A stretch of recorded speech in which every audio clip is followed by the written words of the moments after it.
Habituellement, Roumont compte au maximum une trentaine d'habitants. Autant dire que le village connaît rarement une telle animation. Il ne manque pourtant pas d'attrait, à commencer par le château Kazaki, témoin d'une époque prestigieuse. Kazaki est le constructeur de ce château qui remonte à 1764 et qui a été implanté sur la chaussée Marie-Thérèse qui à l'époque venait d'être construite et chaussée qui reliait Vienne à Bruxelles. Ça a été évidemment tout un événement pour le village parce que c'était le monde qui rentrait dans le village. Du monde, ce n'est pas ce qui manque aujourd'hui. Il faut dire que le soleil est bien présent, ce qui n'est pas pour déplaire à cet ancien instituteur passionné par les cadrans solaires. Et je suis à 10h-5.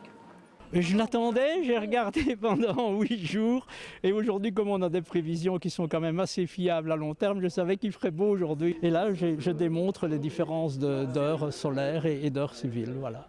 Une différence d'une heure, c'est ça?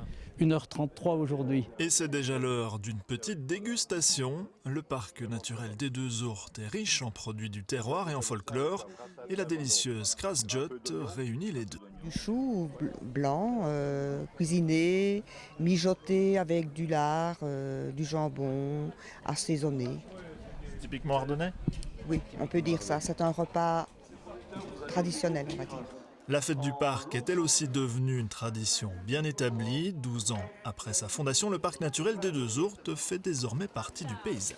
On n'est pas une réserve naturelle, donc là on insiste et on travaille sur les 6 communes, avec les habitants, avec les écoles et avec un maximum de personnes sur différentes thématiques.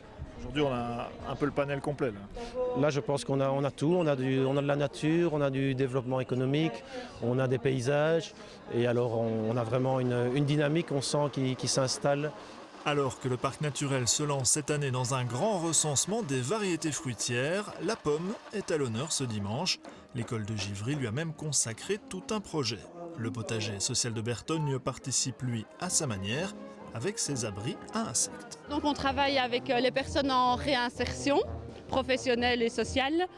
On a sur place à Bertogne construit un grand hôtel à insectes avec des palettes. Et ici pour la journée, pour la fête du parc naturel, donc on a prévu des tout petits abris à insectes. Nous on a préfabriqué la coque et alors les enfants, les parents peuvent venir remplir avec les matériaux de récupération et l'emmener chez eux.